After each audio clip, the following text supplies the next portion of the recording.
right, let's talk about forensic microscopy. Now this is a wonderful lab for your students.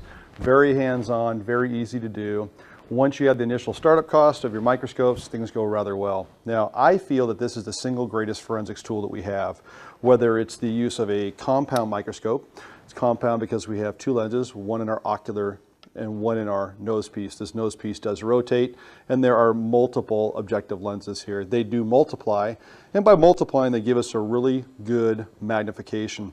Now when you're working with something like this, I prefer to discuss with my students the benefit of magnification versus resolution. Most of you being forensic scientists or scientists in general realize that when you increase your magnification, you do lose resolution. So there's a fine balancing act, and that's why this lab manual and others always start the traditional looking at the letter E, because what it does is it explores this aspect of increasing magnification. We lose a little bit of clarity.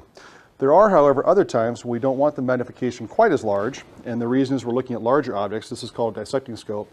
This is wonderful. This is used for everything from firearms analysis, tool mark, down to, which we're going to do today later, we're going to work with nails and look at the tool mark aspect of nails.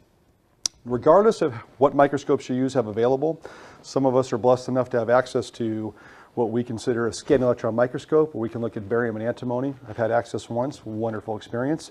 Or whether using a simple compound, a simple dissecting scope, this is a wonderful tool for your students to gather some educational value and also show the relevance of this used in forensic science.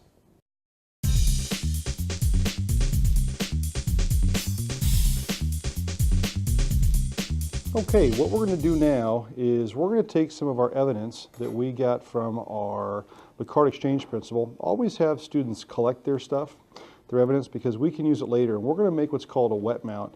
And when we have our wet mount made, we can use it in conjunction with a compound microscope. So what we're going to do first is we're going to take some distilled water, and I always like to label my stuff so there's never a concern with the students. And we're just going to put a small drop of water on the slide.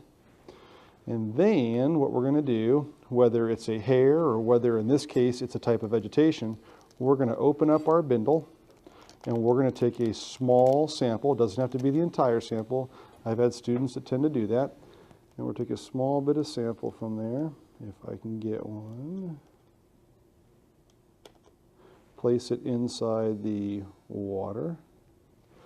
Then what we're going to do is we're going to take our cover slip, and we're going to lay this cover slip on one side and then gently drop it down. And we've now created what's referred to as a wet mount. Now once we have our wet mount, we're going to take our compound microscope. We're going to place it on our stage, underneath our stage clips. Always remembering that we want good separation between the nose piece and the stage. We're going to turn ours on. And we're going to begin with our low power. In this case, it's our 4 objective lens with our 10 ocular, so we're seeing 40 magnification. And we'll begin to analyze our evidence.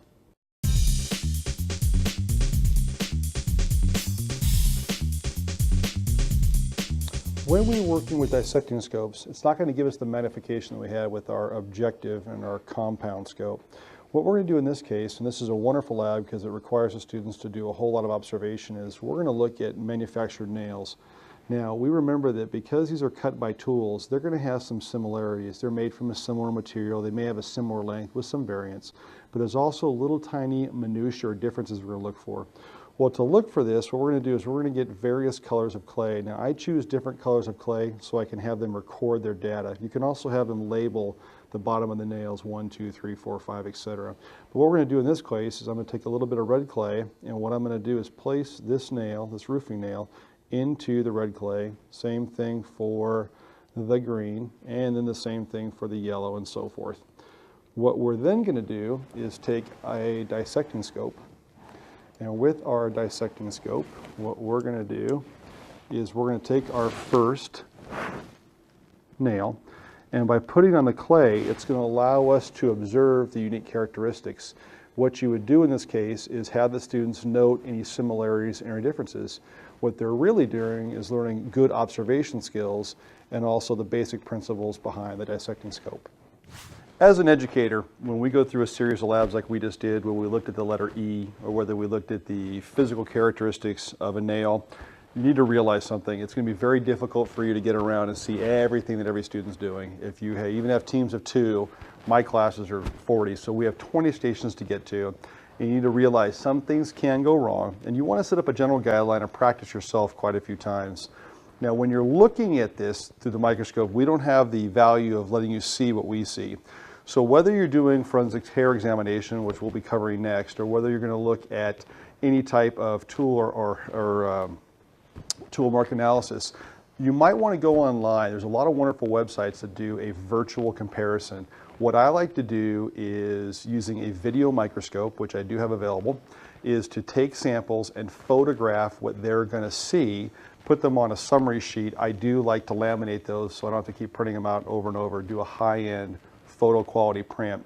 Because what's going to happen is when you make a slide for yourself and you have your students look at it, they're going to look at the cover slip edge, they're going to look at the bubble in the glass. This is normal activities. So any way you can get them to prepare in advance, whether you're choosing the virtual microscopes, like firearmsid.com does a virtual comparison microscope for firearms analysis. I know there's other wonderful websites that do a virtual microscopy. I use them a lot in biology as well as in forensics. It'll get you to feel more comfortable with what you're trying to find. It'll also provide the students more of a guideline for what they need.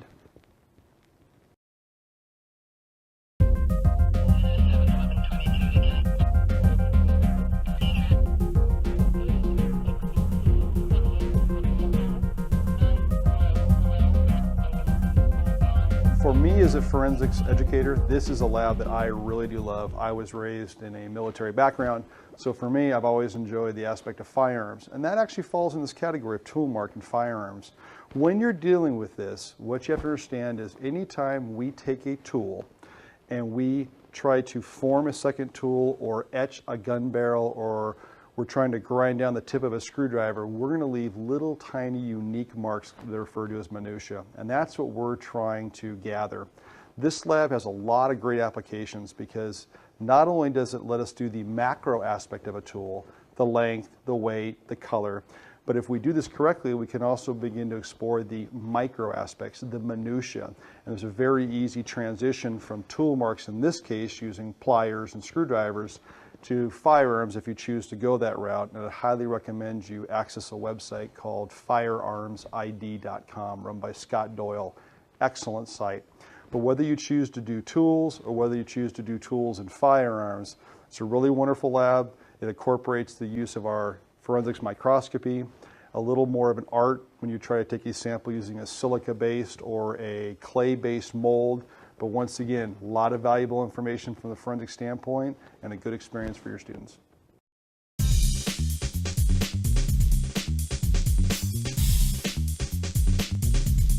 Concerning our tool mark analysis, the very first thing we're going to do is we're going to look at comparison of tools. Students can bring their own tools in. Once again, if mom or dad have a difficulty with that, what I always do is go to the 99-cent store. That's where I received all these. And the first thing we're going to do is go through a physical description. You're going to give a kid, or any of your students rather, a magnifying glass, a Hans lens. And what you're going to do is you're going to go through and have them physically describe these, ranging from the length, the color, any unique characteristics, the stamping on it. And then what they're going to do is they're going to begin to, using their hand lens, notice any fine characteristics that you may see on the tip of, for example, this flathead screwdriver, or on the teeth of this particular pair of pliers, any subtle, unique differences. That's what they're going to be looking for, and have them organize this into a data table. If you don't have enough hand lenses, dissecting scopes work really well for this too, and it actually probably helps them with their technique in microscopy. So both those work well. What we're trying to do is note not only the similarities, but also the differences of various tools.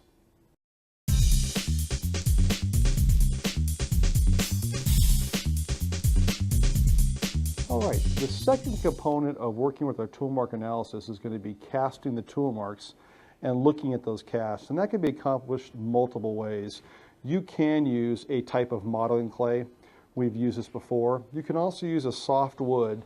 My personal preference is using Microsil. This is a 2-part epoxy, works very well. It's able to pick up very, very faint minutia, but this is costly. So in this case, what you would do is you would take, for example, a pair of pliers, keeping in mind that you want to be very careful to label the pliers and label where you work on the wood in this case. And what we would do is we would have students take these pliers, apply pressure into the soft wood, and what we're going to get is an imprint of this particular tool's unique characteristics. This is what they would analyze. Now this works also with screwdrivers. In this case you would take, push down, and drag back, and you can see unique characteristics. Once again, you'd want to use a hand lens or a dissecting scope. You can also do this in clay. You can take and push this tip down inside here, rotate it and push down inside here, and you can use this to examine with a hand lens or under your dissecting scope. And once again, you're looking for fact, you're looking for numerical interpretation. Using a ruler or using a microscopic ruler, do you note any differences? Can you note on depth or spacing between the individual marks? And what we then do is, when you're done with that, if you can get a good general information about each one of these, you can give your students an unknown. You yourself take one of these tools in the back, label it appropriately, give the actual mark, the actual cast portion to the students, and have them determine which tool caused that unique individual cast. All right, we went through a couple of different aspects of tool marks. Now, you got to build your library. You can have students come in and bring their own tools, although I've had some uncomfortable experiences. Students lose them, mom and dad call, that type of scenario. So I choose to hit the 99-cent store. They do have tools there, and actually the cheaper the tool the better, because it's made a little less technically sound, so there's a lot more imperfections. They actually have value for us in this case. So my encouragement to you is hit your local discount store, go through and buy 5 or 6, even the same ones, because we know as they're cut off an assembly line, as the etching tools that make the screwdriver is being used, it's leaving unique minutia also. Also, we have in our area a store called Michael's. They have modeling clay. They sell it a couple times a year, packets for 99 cents. When you see that, load up on it. If you did use the microsil, which is a very high-end casting material, you definitely see a benefit. Molding clay versus microsil, I'll take microsil every time. The problem is microsil for my budget is considered expensive. Also, when students realize how accurate and fine details microsil can pick up with, they're going to cast everything. And those tubes are expensive. I've had a student, I turned around, he had casted his whole hand. Looked really cool. Had nothing to do with our lab. It was a very good application, but once again, very costly. So this is a lab. Once you get your tools, you've pretty much set up your cost for the year. All you have to do is when the sale comes on for modeling clay, or when you hit some of your primary sites for forensic supplies, if they have microsil on site, try to buy the brown for tool mark. You can also use white for fingerprinting, but definitely brown for tool mark. It tends to be more of a medium where you can see the results better using a dissecting scope.